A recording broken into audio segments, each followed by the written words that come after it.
Assalamualaikum warahmatullahi wabarakatuh. Selamat sore, selamat sejahtera untuk kita semuanya. Eh, Bapak, Ibu, teman sejawat, saya akan membawakan modul 10, ya, penerapan etika konsultan manajemen. Ya, terima kasih, mudah-mudahan suara saya bisa didengar. Izinkan saya untuk share screen. Ya, ya, mudah-mudahan bisa dilihat. Eh, Baik, jadi Bapak Ibu sekalian, judul ini adalah penerapan etika profesi. Ya. Dan di modul 10 dan ini adalah CV saya, nanti bisa dibaca. Oke.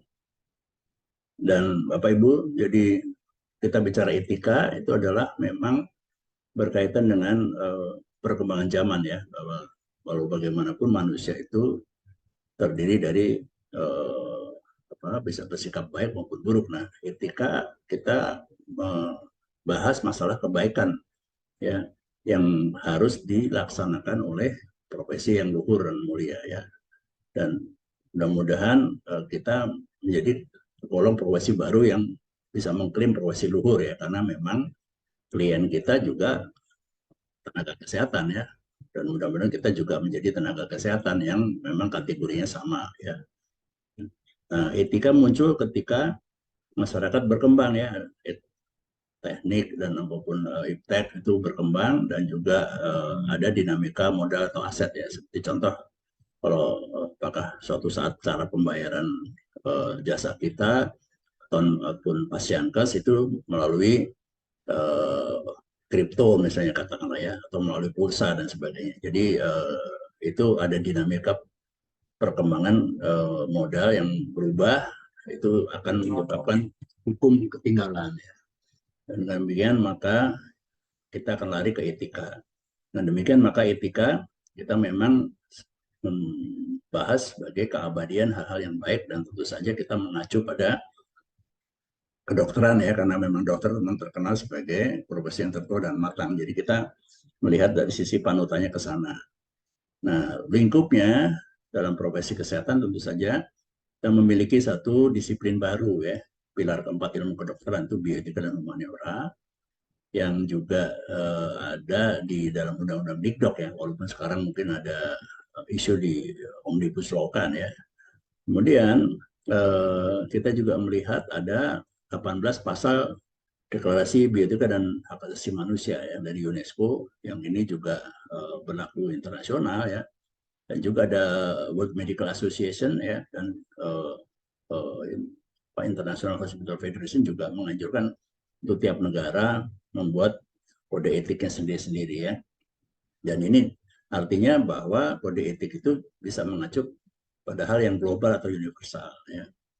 Nah, di samping itu kita juga memiliki kode etik nakes ya, yang dalam hal ini adalah kode etik dan disiplin profesi konsultan manajemen kesehatan ya. Nah, terdiri dari kita ada pengaruh teori etika ya, itu deontologi dari Kant itu untuk kepentingan terbaik atau klien kita, dan etika teleologis ya, itu atau konsekuensialis itu akibat memperhatikan tujuannya. Kalau deontologi kualitas perbuatannya itu yang baik ya. Jadi kebaikan itu tergantung teorinya, dan ke virtue adalah keutamaan dari pelakunya, kita sebagai konsultan ya. Dan kita juga akan berkaitan dengan masalah nilai instrumental maupun nilai intrinsik. Khususnya adalah nilai intrinsik adalah misalnya contoh rumah sakit ada visi misinya didirikan untuk kepentingan kemanusiaan. Tapi dalam nilai instrumental adalah dia memperhatikan manajemen ya, supaya tetap lestari, karena rumah sakit katakanlah itu sebagai padat teknologi, modal maupun karya dan aturan ya. Dan tentu saja nilai-nilai inti etika kesehatan kita itu bisa ruang lingkupnya mikro, bisa meso maupun makro ya. Dan tentu saja konsultan manajemen itu lebih ke arah meso, karena dia mengadres satu pasien kes umumnya atau satu program ya. Kalau program nasional jadi makro ya. Oke. Nah, ini adalah satu definisi intinya di dalam etika kita memang pada akhirnya karena teori etik itu juga agak ruwet gitu, makanya kita menggunakan satu prinsip tengah, itu yang dinamakan bioetika. Dan bioetika banyak definisinya. Ini saya mengusulkan definisi di sini adalah satu disiplin baru, ilmu pengetahuan campuran ya, IPC, itu yang intinya untuk menggerakkan kita semuanya, tenaga kesehatan secara individu maupun kolektif, untuk menyelenggarakan sistem kesehatan nasional ya, sebagai satu pengabdian yang berkelanjutan agar kita menciptakan masyarakat yang serasi ya, kehidupan global yang penuh perdamaian, kesejahteraan dan perdamaian ya, gitu. Nah, kalau kita bicara etik, kita tidak lepas dari bicara nilai. Nah, kita ada nilai-nilai profesional. Nah, nilai profesional kita dipengaruhi oleh nilai perorangan kita, individu sebagai manusia biasa, ya. Yang juga kita akan dipengaruhi nilai-nilai ke ilmu pengetahuan ya, dan juga nilai ke pemerintahan di sini. Jadi secara profesional kita nanti dalam satu kode etik itu akan ada keutamaan moral ya, istilahnya bagaimana kita punya kewajiban, kita berjanji publik ya, dan satu cita-cita moral ya. Jadi kita ingin mengabdikan hidup kita atau menjamin klien kita lebih bahagia atau sejahtera ya, seperti itu, dan aturan-aturan ya yang ada di kode etik ya, di pasal-pasalnya. Dan kemudian kita juga patuh pada pengetahuan tadi, kita harus sebagai orang yang berintegritas, yaitu bersatu antara pikiran, kehendak, dan sikap dan perbuatan ya. Dan juga kita dipengaruhi oleh nilai-nilai yang ada di kepemerintahan kita, khususnya adalah Pancasila ya. Dan tentu saja itu adalah sebagai nilai-nilai yang ada di pasienkes kita ya, dan juga sebagai profesi kita ya, healthcare professional ya. Nah, ini adalah bagaimana kita tujuan modul 10 itu adalah kita sebenarnya mempelajari ini ya, mulai dari bagaimana kita pertimbangan etika ya dan moral ya, kemudian ada ciri dan cara profesi luhur, dan juga mencapai tujuan profesi tadi ya. Dan tentu saja banyak faktor di sini, mulai dari tadi ada dalam pertimbangan itu kita mempertimbangkan tentang tekad untuk mengabdi tadi, budaya super kewajiban dan sebagainya ya. Kemudian juga ada teori-teori etika, dan ciri dan cara profesi luhur tadi adalah untuk pembiasaan agar kita menjadi modal yang baik ya, dan juga kita mencapai profesi yang luhur ya. Tujuannya adalah supaya kita dipuji ya, atau terpuji istilahnya, dan kita bermartabat ya. Nah, oleh karena itu sebenarnya di dalam konteks ini kode etik dan disiplin konsultan manajemen itu juga akan membangun satu hubungan yang etis ya, dengan menciptakan satu budaya profesi ya. Kita akan juga berjejaring, bertanggung jawab sesama kita ya, sebagai teman sejawat, dan juga kita bertanggung jawab dan ihsan, istilahnya kita harus konsisten ya, kita harus melakukan menjadi orang yang apa namanya bermartabat ya, dengan menghormati profesi tadi sebagai satu profesi luhur. Dan juga kita mencoba membangun protokol-protokol budaya kalau kita melakukan satu pelatihan-pelatihan ya, seperti yang sekarang ini dilaksanakan ya. Oke. Nah, Bapak Ibu sekalian, jadi kalau kita lihat di peran Dewan Etika dan Disiplin ini perlu dipahami. Jadi inti dasarnya kita akan melakukan satu pembinaan dan koordinasi. Jadi bukan satu kriminalisasi ya. Dan intinya melalui kemakaman yang ada, itu model persidangan yang ada yang kita buat di dalam kode etik dan disiplin, itu tujuannya adalah kembali bahwa menjamin adanya satu perilaku yang baik ya, dari konsultan manajemen agar mematuhi etika ya, mulai dari moralitas itu ya, kemudian teori-teori etikanya kita juga melihat mempertimbangkan itu, kemudian juga tadi kaidah bioetik ya, dan juga kita pada akhirnya patuh pada aturan yang kode etik yang disiplin yang kita buat sendiri ya. Di sini letaknya jangan sampai kita juga melanggar berperilaku yang buruk atau hina ya gitu. Nah, disinilah letaknya di modul 10 ini memang etika adalah standarnya ideal, makanya kita menyasar kualitas yang ideal. Jadi di sini memang kita diingatkan kembali ya, agar kembali ke tujuan atau kitohnya sebagai profesi yang luhur, bukan sekedar optimal ataupun minimum ya. Jadi di sini kalau yang ideal adalah etik, yang optimum itu adalah disiplin, kita dibandingkan dengan teman-teman kita sendiri ya, teman sejawat kita. Dan kalau yang minimum itu adalah hukum ya. Jadi kita kepatuhan pada hukum itu sebenarnya adalah secara etis adalah dianggap minimum ya. Dan tentu saja kembali lagi konteks hukum yang ada di sini bukan pidana langsung ya, tetapi hukum administrasi karena kita adalah bergerak di dalam tata administrasi negara ya, dan juga hukum perdata yang kaitannya nanti dengan perorangan ya. Nah tentu saja kita menghindari jangan sampai menjadi konsultan ataupun kita salah bergaul kolusi dengan mitra yang bermasalah, maupun kita jangan memperbesar konflik antar kita ya, itu termasuk dengan mitra kita kerja ya. Kemudian kita di modul ini juga mengedepankan profesionalisme pra, durante, dan pasca praktek konsultasi ya. Dan kita akan waspada agar etika itu dijalankan melalui role model, kesejawatan, ya, imparsial dan sebagainya. Dan kita juga mencegah pengaduan ya, dan juga mampu membela diri kalau memang suatu saat kita kena kasusnya ya. Nah, ini cluster issue kalau kita lihat di sini ya, itu ada 5 kelompok ya. Pertama perilaku, kedua adalah keuangan dan kontraktual, tiga adalah hubungan klien dengan konsultan, kemudian orientasi dan kompetensinya ya, karena ada pelatihan dan sebagainya, dan juga kelima adalah penyampaian harapan dalam pelayanan kita ya, jangan janji-janji palsu dan sebagainya.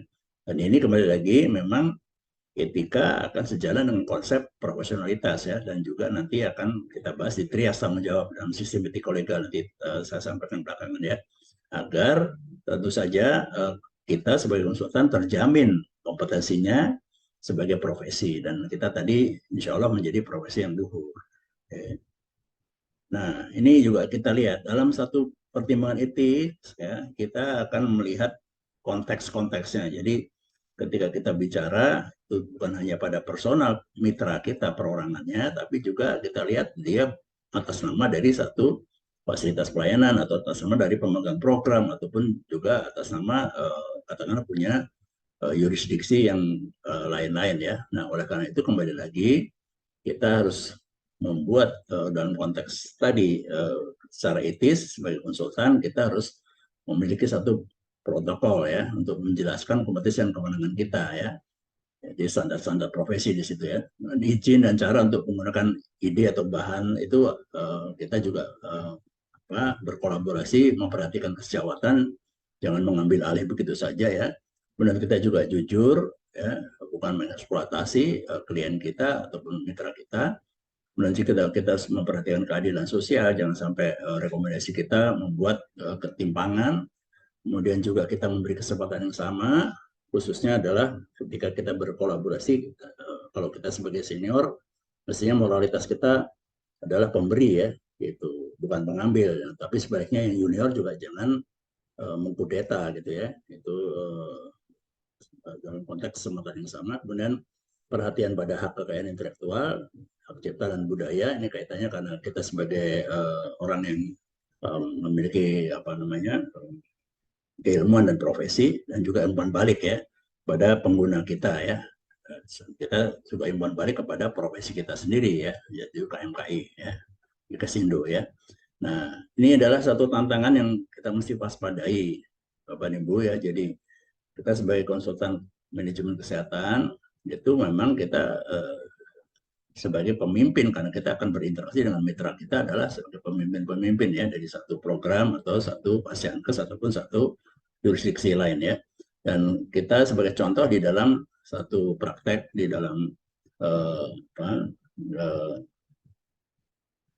kefarmasian katakanlah ya, itu mulai dari pengobatan farmasian ya, mulai dari riset ya sampai ke promosi ya. Itu kita lihat di kotak-kotak biru itu adalah yang normal ya.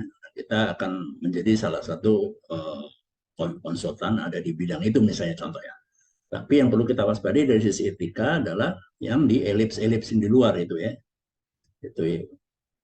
Itu adalah godaan yang ada ya, dan juga malah bisa menjadi pelanggaran hukum ya. Jadi sebelum pelanggaran hukum itu terendus misalnya atau terkuak, itu biasanya sudah ada pelanggaran etik. Nah, di sinilah perlunya kita sebagai konsultan manajemen bahwa organisasi Kesindo tentu saja dan juga organisasi yang kita konsultanin itu nanti atau kita rekomendasikan ya, itu nanti jangan sampai jatuh di kehinaan profesi. Jadi intinya tetap menjadi profesi yang luhur, terutama di tengah suasana anomik. Anomik adalah kita sulit membedakan antara norma yang baik dan yang buruk ya. Nah, di situ kita penting untuk kepemimpinan ya. Jadi tidak mumpung ya, mumpung puasa, mumpung ada kebutuhan, ada kesempatan, dan mumpung bisa membenarkan ya. Nah, oleh karena itu kita juga lihat di satu sisi kita sebagai pribadi tentu saja bisa bersikap buruk ya. Di sini yang kita hindarkan sebagai konsultan manajemen ya, dikenal sebagai bad apple theory, itu ada di sisi disiplin. Jadi nanti Kesindo pasti akan mendisiplinkan ya. Jadi artinya apel-apel yang busuk itu akan diperingatkan atau dibina gitu ya. Atau mungkin kalau yang berat banget ya dikeluarkan dari organisasi. Itu teori bad apple ya. Tapi di lain sisi kita juga punya bad barrel teori, terutama kalau kita nanti menjadi rekomendator bagi Pasienkes misalnya katakanlah ya. Disinilah pentingnya kita juga melihat dalam rekomendasi konsultasi kita itu jangan sampai rumah sakit atau Pasienkes ataupun proyek atau program itu menjadi bad barrel ya, jadi satu tong busuk yang akhirnya apel-apel di dalamnya juga jadi busuk ya. Nah, di situ letaknya kita memperhatikan aspek kepemimpinan, leadership, dan juga organisasi ya. Itulah sisi etikanya. Jadi etika ini luas memang ya, dari bisa perorangan, meso, pada Pasienkes dan juga makro ya. Nah, Bapak dan Ibu sekalian, ini sistem etik kolega. Jadi kalau kita lihat etika sebenarnya juga sangat berkaitan dengan profesionalisme. Jadi di situ melalui satu trias tanggung jawab tadi ya, antara etik, disiplin, dan liability ya. Itu dijamin dalam konteks profesionalisme tadi, dalam rangka kita janji publik ya kepada klien kita atau pada mitra kita katakanlah, agar kita bisa menjadi profesi yang dipercaya, public trust tadi. Nah, untuk mencapai tujuan-tujuannya ya. Jadi dalam konteks ethical system itu lebih ke arah bagaimana pelayanan kedokteran, kesehatan ya, itu ada keselamatan pasien, tapi yang penting profesi kita bermartabat ya. Dan kita menggunakan hukum untuk menggembalakan ya semua anggota yang ada di bawah kita ya, terutama dalam hal ini kita lihat misalnya kita konsultan satu rumah sakit, berarti pimpinan rumah sakit akan kita cek juga hukum-hukumnya, SOP-nya ya, agar tercapai tujuan-tujuannya tadi dalam memberdayakan semua sumber daya kita. Ini sistematik legal ke sana arahnya ya. Dan ini sebaiknya juga kita memahami karena kita akan menjadi profesi yang luhur ya, dan juga manajemen administrasi publik ya yang kita address itu juga akan menjadi bermaslahat, bermanfaat untuk bangsa dan negara ya. Nah, jadi kalau kita lihat ukuran kesuksesan implementasi kode etik itu adalah tadi kita akan mampu membuat pembaruan-pembaruan SOP ya. Itu yang nanti menjadi tugas dari pimpinan ya. Dan di sini termasuk juga pimpinan Ikesindo dalam membuat aturan untuk menertibkan para anggotanya ya, para konsultan tadi melalui tadi kode etik dan disiplin, dan juga menggunakan menerapkan lintasan etik tadi yang saya sampaikan, agar tujuan konsultasi itu keselamatan klien ya dan martabat profesi itu akan terjamin ya. Nah, di modul 10 ke sana arahnya ya. Nah, Bapak Ibu sekalian, jadi inti konsultan etika dan konsultan manajemen itu adalah kita tadi mengexercise independensi kita, objektivitas dan integritas kita ya dalam semua keterlibatan kita, menjaga kerahasiaan, kemudian juga kita berupaya terus untuk meningkatkan profesionalitas kita mengungkapkan kalau ada konflik of interest ya, juga kita meningkatkan standar, kemudian juga kita juga jujur ya di dalam satu masalah keuangan kita yang berkaitan dengan keterlibatan kita ya, kita mengungkapkan seluruhnya, dan juga kita menjunjung tinggi kehormatan dan martabat profesi tadi, dan juga memaintain standar yang perilaku yang paling tinggi ya. Nah, kemudian kita punya kode etik. Nah, kode etik ini supaya dipahami oleh teman-teman semua, itu kode etik dan disiplin perilaku atau KEDP, KMKI ya, gitu. Adalah satu pedoman moral di dalam mukadimahnya kita susun. Kita ingin bahwa kita akan menjadi apa namanya, berperilaku profesional ya melalui tuntunan KIDP ini. Kemudian juga kita meyakini bahwa KIDP ini disusun atas berkat rahmat Allah ya kan, agar kita menerima panggilan tugas tadi dengan bermartabat tadi ya, mencapai derajat kesehatan masyarakat setinggi-tingginya ya. Kemudian juga KIDP itu wajib dipatuhi saja janji profesi kita ya, agar kita berintegritas tadi dan menjadi profesi luhur, serta tujuannya adalah tadi ada standar-standar etik sehingga kita klien kita bisa mengetahui, oh kalau konsultan manajemen kesehatan itu punya atau ada etikanya, dan oh etikanya seperti ini itu. Nah, itu adalah bagian untuk supaya masyarakat konsumen kita atau mitra kita itu bisa memahami bahwa kita bukan sembarangan ya, itu profesi ya. Nah, kita dalam sebagaimana kode etik itu nanti ada kewajiban umum ya kan, yang kita bisa lihat di sini ya. Dan umumnya kewajiban umum itu lebih tinggi atau lebih makomnya lebih tinggi ya daripada kewajiban yang lain. Karena di sini menentukan satu hasrat kita tadi ya, tekad kita untuk menjadi yang terhormat ya. Nah, di situ jadi kita lihat semuanya etika itu adalah ada kewajiban seperti tadi teori deontologi dari Kant itu ya, Immanuel Kant, bahwa kita memulai nilai intrinsik dalam hati nurani kita memang ada tekad untuk melaksanakan kewajiban lebih dulu daripada hak. Nah, ini yang perlu dipahami ya dari sisi teori etikanya ya. Nah, oleh karena itu yang di 8 kewajiban ini itu melambangkan tadi satu tekad kita ya. Jadi kita ini bukan masalah sekedar mencapai tujuan atau sarana saja, tapi kita punya satu hasrat tekad untuk menjadi profesi luhur tadi ya.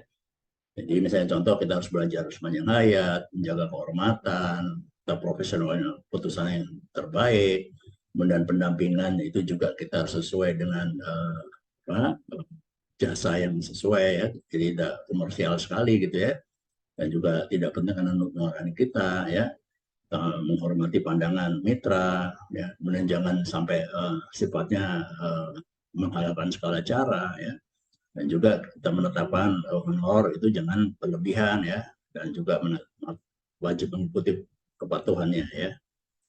Nah, ini pada profesi kita, pada kita sendiri itu kita meyakinkan bahwa kewajiban kita adalah tadi mandiri, bebas ya, kemudian juga kita mematuhi perjanjian, pegang rahasia, terus wajib mundur kalau ada konflik kepentingan, tidak menerima pemberian apapun yang mengganggu pekerjaan kita ya, dan juga kita tidak diskriminatif ya, networking ya dengan baik dan tidak bermusuhan, dan juga sopan santun ya. Gitu. Kemudian juga kepada teman sejawat ya, ini kewajiban kepada teman, karena kita kembali lagi kita harus membuat satu network. Di 4 kewajiban di sini itu diharapkan kita saling percaya, saling membantu ya. Jadi jangan saling merebut ya. Itu. Nah, yang paling keempat ini yang penting nih. Jadi kalau ada yang menyimpan, kita wajib melaporkan. Ini adalah contoh peluruhan profesi, ya, whistleblower ya. Nah, pada diri sendiri juga kita harus, karena ilmu tadi pengetahuan dan teknologi makin berkembang ya, luasnya cakupan kita sebagai konsultan manajemen juga makin luas ya, kita wajib belajar lagi ya, dan juga menjaga kesehatan kita sendiri, dan juga jangan sampai kita melakukan satu publikasi yang berlebihan ya. Juga kita wajib merujuk kalau kita memang nggak mampu ya itu. Jadi bagian-bagian yang ini 4 kewajiban ini juga tolong dipahami ya itu, dan selalu updating pada ilmu ya. Nah, kemudian tentu saja itu tadi contoh kode etik yang sifatnya anatomi ya. Anatomi artinya ya kita substansinya seperti itu. Nah, kita sekarang juga ada di dalam kode etik dan disiplin ini adalah fisiologinya ya. dalam keadaan bergerak, istilahnya aturan-aturan dalam keadaan bergerak. Tadi anatomi adalah dalam keadaan diam ya. Nah, ini adalah tentang bagaimana mengatasi tata cara pengaduan ya. Nah, tentu saja kita harus waspada juga di sini karena suatu saat kita bisa diadukan oleh orang-orang di sini ya, pihak sini. Jadi bisa penerima jasa, sejawat yang berkepentingan dan masyarakat ya. Nah, kemudian kita juga ada penanganannya ya. Itu dijamin di sini bahwa pengaduan tadi ya harus jelas ya, harus ada yang tertulis ya, kemudian ditujukan pada pengurus ya di wilayah maupun di pusat ya, dan ada tata caranya ya, ada 14 hari, 21 hari dan sebagainya. Kemudian juga harus cukup kuat fakta-faktanya tadi, dan juga kembali lagi ditelah dulu oleh pengurus ya kan, agar ada fakta-fakta atau bukti awal tadi jelas ya, dan kemudian dari dua belah pihak tadi kita mintakan juga bukti-bukti tersebut. Kalau yang belum sempurna kita minta dilengkapi dan juga nanti dilaporkan ke Dewan Etika dan Disiplin ya. Nah, di sini kembali lagi Dewan Etika dan Disiplin kemudian melakukan checking ulang ya, kemudian juga menyindangkan dengan cara adalah tadi ya bisa menggunakan atau memanggil ahli dan sebagainya dan saksi, kemudian menjatuhkan sanksi ya. Nah, jadi sanksinya adalah tidak ditemukan, atau kalaupun ditemukan adalah kategorinya sanksi dari konsultan manajemen itu ringan, sedang atau berat ya. Kemudian tentu saja boleh melakukan banding nanti kalau tidak puas dari tingkat wilayah. Nah, disinilah pentingnya kita IKASindo harus membentuk Dewan Etika dan Disiplin Perilaku di tingkat provinsi ya. Dan tentu saja nanti keputusannya yang di tingkat banding itu tidak bisa atau tidak bisa diganggu-gugat istilahnya ya. Nah, ini kalau kita lihat nanti ada batasan waktunya. Nanti ada salinan, kalau putusannya nanti ada bisa kita berikan pada pengadu dan teradu ya, dan juga tentu saja pada pengurus eksekutif ya. Kemudian kita lihat salinan tadi, surat keputusan tadi itu disidangkan oleh Dewan Etik yang ganjil jumlahnya, juga keputusannya jadi tidak bisa diganggu gugat tadi ya, dan tentu saja nanti akan diregistrasi, dan juga kemudian nanti intinya Dewan Etika juga harus mengingatkan ini jangan sampai nanti pengurus eksekutif tidak melakukan satu tindak lanjut ya dari keputusan yang sudah kita buat ya, baik untuk melaksanakan sanksi ataupun tidak ya gitu. Nah, kemudian kalau kita lihat maka jenis sanksinya tadi mulai dari peringatan lisan, tertulis, peringatan keras, dan pemberhentian sementara maupun juga pemecatan ya, ini normal di semua organisasi ya. Jadi ini bagian-bagian yang supaya bisa dipahami oleh teman-teman ya. Kemudian tingkat banding tadi yang tingkat wilayah ya, jadi berarti kita IKASindo sudah mengconsider adanya keluasan negara NKRI ini, jadi konsultan manajemen juga akan ada di banyak provinsi atau kabupaten nanti ya, dan tentu saja nanti pemeriksaan di tingkat banding kalau di tingkat wilayah itu ada yang salah satu pihak tidak puas ya. Dan di sini ada pengajuannya oleh pihak-pihak tersebut dengan ada fakta-fakta baru. Kemudian juga kembali kita Dewan Etika di tingkat pusat itu boleh menanyakan ulang ya tentang bukti dan fakta tadi, dan juga bisa mengubah atau menguatkan ataupun membatalkan ya dari putusan wilayah ya. Dan tentu saja ini adalah yang final dan mengikat. Nah, Bapak Ibu sekalian, ya, teman sejawat, jadi kompetensi etik itu dari para konsultan manajemen itu setara dengan kalau menurut saya dengan manajer rumah sakit ya. Jadi di manajer rumah sakit itu ada 4 dimensi kompetensi ya. Jadi sikap yang luas ya, itu wide attitude, itu yang terutama yang tentang berkaitan dengan masalah etik ya. Sama itu ada pengetahuan dan keterampilan serta beberapa kriteria ya untuk eligibility-nya ya. Dan ini mirip kembali lagi, karena kembali lagi kita di etika konsultan manajemen itu memang untuk dimensi yang ataupun levelnya yang meso, yaitu tentang fasiantas ya. Nah, ini adalah tadi bahwa sikap yang luas dari etik tadi itu harus dipahami ya, dan tentu saja ini nanti akan berkembang terus ya, karena ilmu manajemen pasti juga berkembang ya, dan juga konsultan manajemen juga sama. Jadi kita adalah reciprocal atau pairing ya, jadi pasangan gitu. Ini supaya ke depan juga nanti kompetensi etik itu juga akan berkembang ya. Seperti tadi saya katakan, mungkin ada pendidikan dari bioetika, dan bahkan mungkin juga ada pendidikan untuk bagaimana kita secara etiko-legal ya mampu menjatuhkan sanksi dan sebagainya. Nah, Bapak Ibu sekalian nih, kalau kita lihat lagi di secara lebih rinci nanti bisa dilihat ya. Jadi artinya bahwa saya menyampaikan bahwa kita kalau bicara etika berarti Dewan Etika pun itu harus mengupdate ilmunya ya, dan juga mengupdate kematangan pribadinya tadi, pengetahuannya, dan juga memahami lintasan etikanya tadi ya. Tapi lebih-lebih dari anggota juga demikian ya, karena kita kembali lagi ingin bahwa Ikesindo menjadi profesi yang luhur. Oke, ini adalah contoh ya. Jadi mulai white attitude tadi ya, bagaimana kita melakukan satu komitmen, ada bioetik juga di situ ya. Itu tadi yang kita sampaikan ya. Jadi kesimpulannya Bapak Ibu sekalian, bahwa KMKI itu diharapkan menjadi profesi baru ya, dan dengan Ikesindo menjadi organisasi profesinya ya, dan bertekad membuat satu kiprah yang baik ya, dengan tekad untuk satu pengabdian melalui kode etik dan disiplin ya, dengan tata cara yang ditegakkannya kode etik dan disiplin. Dan profesionalitas kita sekali lagi diharapkan sejajar dengan manajemen rumah sakit atau fasilitas lainnya ya, sebagai manajernya ya. Kemudian kita juga dalam kode etik kita, tata cara penegakannya merupakan syarat dari klaim kita sebagai profesi yang bertanggung jawab ya, dan mudah-mudahan menjadi profesi luhur. Dan tentu saja sejalan dengan kematangan Ikesindo sebagai organisasi profesi ya, dan juga kita sebagai sosok pribadi yang baik.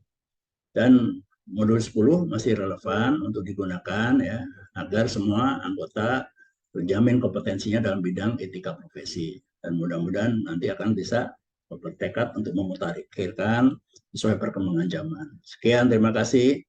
Ini sumber bacaan saya. Terima kasih pada penyusun dari modul ya. Insya Allah semua berpahala ya. Itu. Dan kembali lagi saya akhiri. Wabillahi taufiq wal hidayah. Wassalamualaikum warahmatullahi wabarakatuh.